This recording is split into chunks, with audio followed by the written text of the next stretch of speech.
बिस्मिल्लाहिर्रहमानिर्रहीम। शुरू अल्लाह के नाम से जो बड़ा मेहरबान निहायत रहम वाला है। रब्बिश्रह ली सदरी व यस्सिर ली अमरी वहलुल उक़दतम मिन लिसानी यफ़क़हू क़ौली। अस्सलामु अलैकुम व्यूअर्स, मैं लैला खान अपने चैनल में आपको खुशामदीद कहती हूँ। आप लोगों के लिए बहुत सारी दुआएं कि अल्लाह ताला आपकी तमाम परेशानियां दूर फरमाए।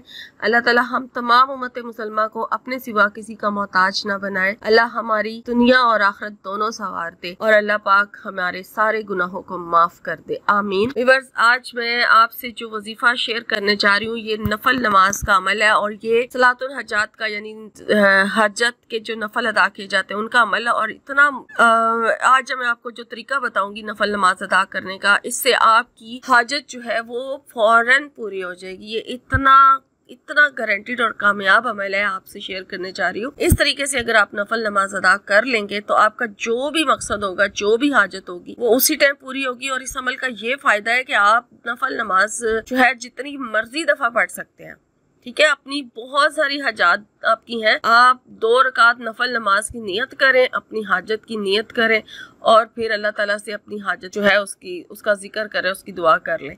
अगर आपको दोबारा ये नफल नमाज एक दिन में बार बार भी पढ़नी पड़े तो आप पढ़ सकते हैं, बस टाइम होना चाहिए नफल नमाज का। आप इसे किसी भी नफल की टाइम पर अदा कर सकते हैं, चाहे तहज्जुद का टाइम है, चाहे जोहर की नमाज के बाद पढ़ना, चाहे जोहर से पहले पढ़ना, चाहे आप इसे इशा के बाद पढ़ लें, मगरिब के बाद पढ़ लें, आपकी मर्जी है। जब भी नफल नमाज आप जो है टाइम होता है, आपको भी पता है कि फजर के फौरन बाद और असर की नमाज के बाद मगरिब तक नफल नमाज चूंकि नहीं हो सकती, उन टाइम्स को छोड़ के आप किसी टाइम भी जो नफल नमाज का टाइम होता है, चाश्त का, इशराक का, पूरी रात है आपके पास, जब मर्जी आप ये नमाज पढ़ें, एक बार पढ़ें या बार बार पढ़ें, जितनी मर्जी हाजत के लिए पढ़ें। और ये इतना मुजारिब अमल है कि आपकी हाजत नफल नमाज जब अदा करके अल्लाह ताला से मांगेंगे ना, उसी टाइम कबूल हो जाएगी। बस इस तरीके से पढ़ ले जिस तरीके से मैं आपको बता रही हूँ। पहले चैनल को सब्सक्राइब कर ले फौरन से और वीडियो को लाइक जरूर कर दें, ठीक है।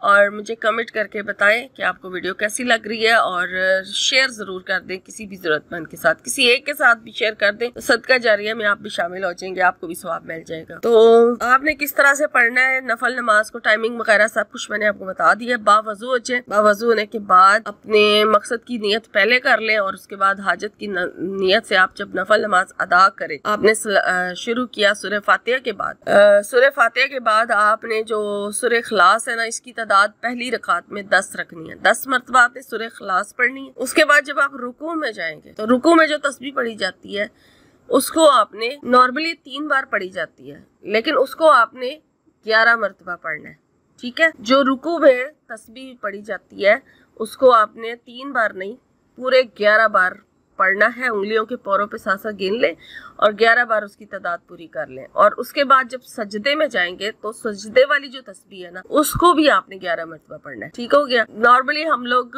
अगर छोटा सजदा करते हैं तो 3 बार जो है पढ़ते हैं, ज्यादा कई लोग ज्यादा भी पढ़ते होंगे। ज्यादा ताक तादाद में जो यानी ताक तादाद जो होती है ऑड नंबर्स में पढ़ा जाता है, तो आपने 11 बार पढ़ना है, ठीक है। रुकू की तस्बीह को भी और सजदे की तस्बीह को भी 11 मरतबा इसको पढ़ना है। और उसके बाद जब आप दूसरी यानी दोनों सजदों में इसी तरह से, और उसके बाद जब आप दूसरी रकात के लिए खड़े होंगे तो फिर आपने सूरह फातिहा के बाद सूरह इखलास को भी 11 मरतबा पढ़ना है। और फिर सलाम फेरने के बाद आप अपने मकसद की दुआ करें, ठीक है। जिस मकसद के लिए आपने ये नफल नमाज अदा की थी। इतना आसान लेकिन इतना मुजरिब अमल है कि आपकी जो भी हाजत होगी ना, जिस मर्जी हाजत के लिए, जिस मर्जी मकसद के लिए आप इसको पढ़ना चाहें पढ़ सकते हैं। नफल नमाज को अदा कर सकते हैं। उसके बाद नफल नमाज पढ़ने के बाद, सलाम फेरने के बाद आप इस्तग़फ़ार पढ़ें, दुरूद शरीफ पढ़ें, अपने मकसद की दुआ करें। और फिर यानी पहले अल्लाह ताला की हम्दो सना जरूर बयान किया करें दुआ मांगने से पहले, फिर दुरूद शरीफ पढ़ा करें, इस्तग़फ़ार पढ़ा करें और फिर उसके बाद दुआ मांगा करें। दुआ मांगने के बाद भी आप जो है दुरूद शरीफ लाजमी पढ़ा करें। और इस तरह से आपका ये जो अमल है, बेशक आप जितनी दफ़ा मर्जी, मैंने आपको बता दिया, जितने दिन मर्जी रोज़ करें, एक दिन में बार बार करें। ये बहुत मुजरिब अमल है जो आपसे शेयर किया, करके देखें। इंशाल्लाह आपकी हाजत जो है ना, जो भी होगी, मैं कहती हूँ कि उसी टाइम अल्लाह ताला कबूल कर लेगा। जितनी लगन के साथ, जितनी तड़प के साथ अगर आप इसको अदा करेंगे नमाज को और दुआ मांगेंगे आप, ठीक है। तो सारी उम्मत मुसलमान को अपनी दुआ में याद रखें। अल्लाह हाफिज।